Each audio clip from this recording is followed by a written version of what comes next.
So this is a video about a book called How to Pumpkin Plan Your Business, and I talk about this book a lot with my clients, and one of them said finally, why don't you put a video of this about this book on your Facebook page? And I said, because I would rather stick pins in myself than make a video about this book and put it on my Facebook page. But I gave up. I decided to make a video. Here you go, here it is. How to Pumpkin Plan Your Business is a book by Mike Macdonald, and he looked at those farmers that grow the big giant pumpkins. He identified that they have 7 principles they use to grow the giant pumpkins, and he took those 7 principles and he applied it to his business and subsequent businesses, and they've made lots of money and then written a book. So, and I love this book because one night I couldn't sleep and I was reading my Kindle and I got an extract of this book. And I did what the extract told me to do, and I applied it to my business, and I got really good results. So this is why I go on and on about this book. So here you go. 7 principles to grow a giant pumpkin. And I'm going to talk about one of these principles, how I applied it to my business and what the difference was made. So the 7 principles, here they are. First of all, plant a promising seed. Second of all, water, water, water. Third principle is remove all dead and diseased pumpkins. Fourth principle, weed like a mad dog. Anything that isn't your giant pumpkin, any leaf, any root, anything, it's gone. Number 5 is identify your strongest and fastest growing pumpkin. Number 6, nurture it like a baby. Number 7 is watch it grow.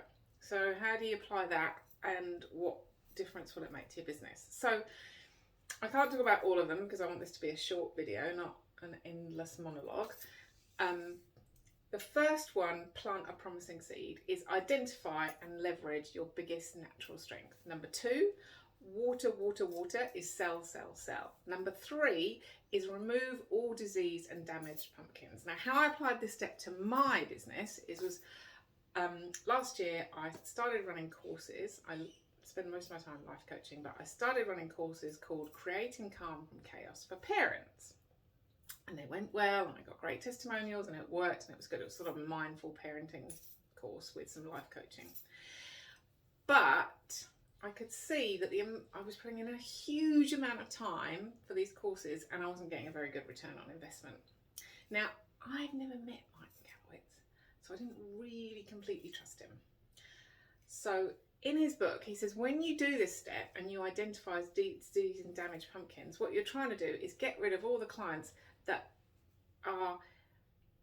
take a really long time and a really lot of your energy and aren't aligned with your values, and get rid of those clients. And that's a bit scary, especially when you're starting a side hustle or it's your own business and you don't really want to get rid of clients.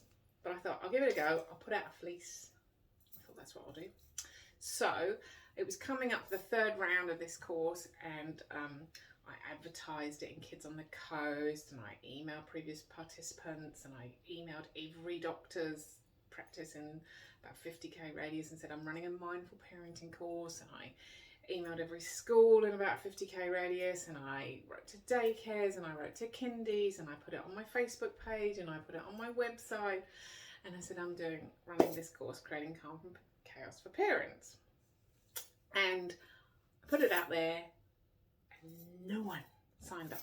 And I was like, yes. I mean, most people would be a bit disappointed with that. I was like, that's fantastic. That's feedback that I really need. So I scrapped the courses, and then I just focused on coaching, and then I got more clients. How does that work? I don't know, but it did. And that's why I love this book, because it's got lots of really, really useful ideas that you can apply and that make a difference to your business. So the 4th step, weed like a mad dog. So anything that isn't a pumpkin goes. Now, how that applies to your business, this bit is about what is often termed as new opportunities. Like, you could do this, or you could do that, or you could start running Creating Calm from Chaos courses. That's a good idea. And the book is like, nah, it's all got to go. You just got to focus on your pumpkin. The 5th step is identify your strongest and fastest growing pumpkin. And that is about what is it until, you know, make sure you've only got one pumpkin per vine, so you're focused on what you do really, really well. And number 6 is nurture it like a baby, and that's focus all your attention on your top clients and replicate what you do for your top clients for other clients that are just like your top clients. And number 7 is watch it grow. So that is how you pumpkin plan your business in a really abbreviated version.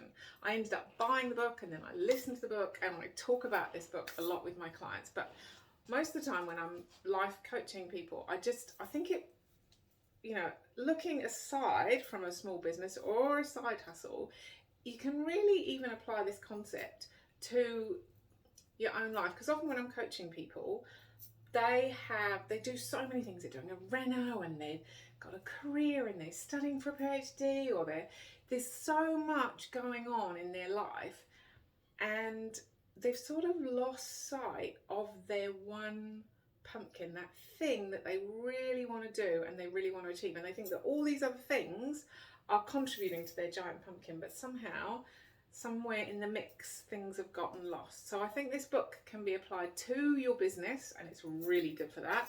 Or having a look and seeing where, you know, is everything that you're doing really in service of your giant pumpkin and creating your best life. So there you go. That's my video. Thank you, Mike Kalowitz. It is a brilliant book, and I am now working my way through Profit First. Happy watching.